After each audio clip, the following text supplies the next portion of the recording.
శ్రీ గురుభ్యో నమః. శ్రీమాత్రే నమః. మా భక్తి టీవీని ప్రోత్సహిస్తున్నటువంటి మా ప్రేక్షకులందరికీ శ్రావణ మాసం ఆగమన శుభాకాంక్షలు తెలియజేస్తూ ఉన్నాం. శ్రావణ మాసం వచ్చేస్తుంది. ఈ 2025వ సంవత్సరం విశ్వావసు నామధేయం కలిగినటువంటి ఈ సంవత్సరంలో జూలై 25వ తేదీ నుంచి శ్రావణ మాసం ప్రారంభమవుతూ ఉంది. శ్రావణ మాసం అనగానే స్త్రీలందరికీ కూడా ఒక పెద్ద పండుగ.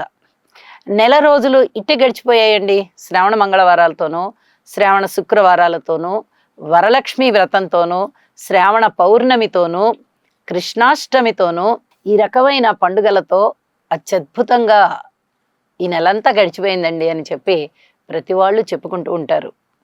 అసలు ఈ శ్రావణ మాసానికి ఇంత ప్రాధాన్యత ఎందువల్ల వచ్చింది అంటే ముఖ్యంగా 2 కారణాలు చెప్పుకోవాలి. ఒకటి, వరలక్ష్మి వ్రతం ముఖ్యంగా ఈ మాసంలోనే మనకి వస్తుంది.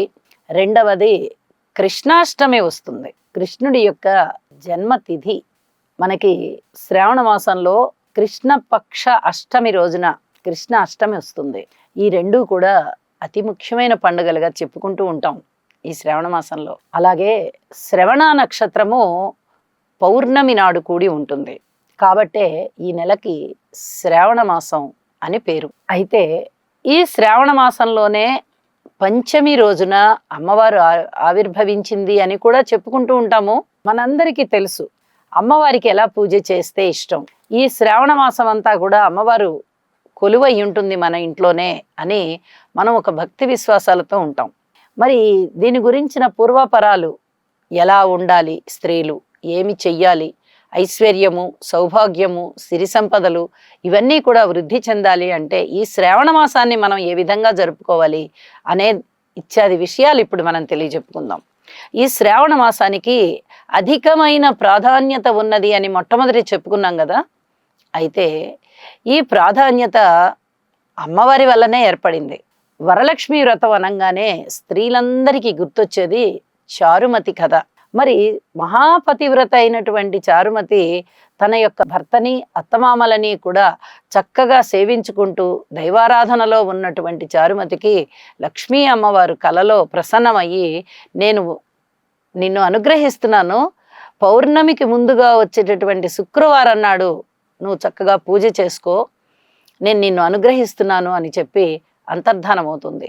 ఆ కళని పొందినటువంటి చారుమతి నిద్ర లేచిన తర్వాత తన భర్తకి, అత్తమామలకి అందరికీ ఆ కళని చెప్పి ఎప్పుడెప్పుడు శ్రావణ మాసం వస్తుందా అని ఎదురు చూస్తూ శ్రావణ పౌర్ణమికి ముందుగా వచ్చేటటువంటి శుక్రవారం నాడు చక్కగా బంధుమిత్రులందరితోనూ కలిసి పూజ చేసుకుని ఆ అమ్మవారి యొక్క ఆశీస్సులు తాను పొందడమే కాకుండా తను బంధువర్గము, మిత్రులు కూడా పొందేటట్టుగా చేస్తుంది. ఈ శ్రావణ మాసానికి ఇది కూడా ఒక అద్భుతమైనటువంటి ప్రాధాన్యత సంతరించేటటువంటి అంశం. ఇంత గొప్ప కార్యక్రమం అమ్మవారు చారుమతికి ఇచ్చి ఆ రూపేణ స్త్రీలందరికీ ఇచ్చింది. ప్రతివారు కూడా పౌర్ణమి ముందర వచ్చే శుక్రవారం నాడు ఈ పూజ చేసుకోండి అని చెప్పి చెప్తోంది. మరి వీటికి కొన్ని నియమాలు ఉన్నాయి. ప్రతివారు పూజ చేసేసుకోగానే ఐశ్వర్యం వచ్చేస్తుందా అంటే రాదు. దీనికి ఎన్నో నియమాలు పాటించాలి. పెద్దల పట్ల గౌరవం ఉండాలి. అలాగే తన బాధ్యతని తను విస్మరించకుండా భక్తి ప్రపత్తులతో చేయాలి. నీతిగా ఉండాలి, నిజాయితీగా ఉండాలి, నిస్వార్థమైన మనసుతో ఉండాలి, శుచి శుభ్రతతో ఉండాలి, అలాగే అంకిత భావంతో ఉండాలి, భగవంతుని పట్ల చక్కటి భక్తి భావనతో ఉండాలి. ఇలా ఇన్ని అంశాలతో కూడినటువంటి చారుమతికి తప్పక ఐశ్వర్యం లభించింది. అమ్మవారు తానే సాక్షాత్తు కలలో కనిపించి ఇచ్చింది. మరి స్త్రీలకి ఇలాంటి సౌభాగ్యం కలగాలి అంటే వీరు కూడా ఇలాంటి ఆచరణలోనే ఉండాలి, ధర్మాచరణలోనే ఉండాలి. అప్పుడే అమ్మవారి యొక్క అనుగ్రహం ఉంటుంది అని తెలియచెప్పేటటువంటి మనకి వరలక్ష్మి వ్రతం కథ తెలియచెప్తోంది. అలాగే కృష్ణుడి యొక్క అష్టమి, జన్మాష్టమి.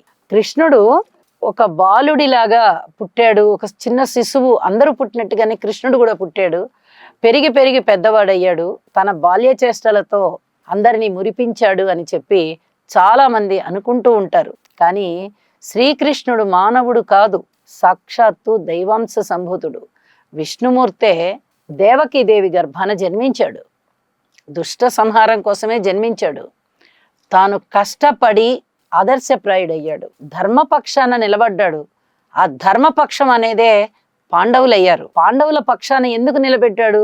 పాండవులందరూ కూడా ధర్మాన్ని ఆచరించారు కాబట్టే అక్కడ కృష్ణుడు బందీ అయిపోయాడు.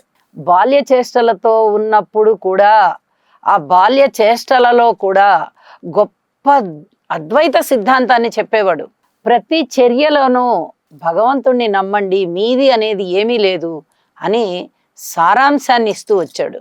ప్రతి వాళ్ళకి కూడా జ్ఞానోదయం కలగజేశాడు. చివరికి ఈ పాండవ పక్షపాతి అనే పేరు తెచ్చుకొని పాండవుల పక్షాన ఉంటూ దుష్ట శిక్షణ శిష్ట రక్షణ చేస్తూ ఈ కురుక్షేత్రంలో తన యొక్క విశ్వరూపాన్ని అర్జునుడికి చూపిస్తూ 700 స్తోత్రాలు పద్యాలు కలిగినటువంటి భగవద్గీతని ఆవిష్కరించాడు ఆయన.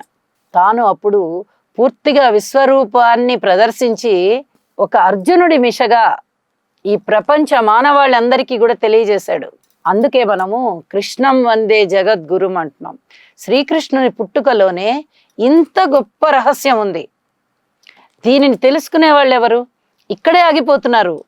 కృష్ణలీలామృతాలు చదువుకోవడము, కృష్ణుని కథలు చదువుకోవడము, కృష్ణుడు అంత గొప్పవాడు ఇంత గొప్పవాడు అనుకోవడంతోనే ఆగిపోతున్నారు చాలామంది. కానీ కృష్ణుడు మహాపూర్ణమైనటువంటి వ్యక్తి, పూర్ణ అవతారము, పూర్ణమైనటువంటి సంస్కారము.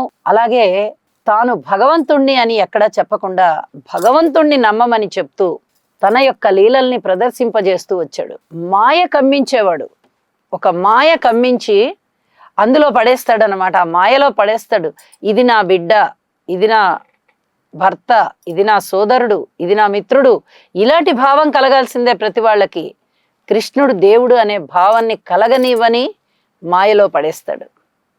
ఆ మాయా పొరలు తెంచుకుని విశ్వరూప సందర్శనం వరకు భగవంతుణ్ణి తెలుసుకుంటూ ఇక ఏమీ లేదు, అంత భగవంతుడే, ఆ భగవంతుడే కృష్ణుడు అనేటటువంటి జ్ఞానము ప్రజల్లో కలిగేంత వరకు వాళ్ళని అలా చెయ్యి పట్టుకొని తీసుకెళ్తూ ఉంటాడు.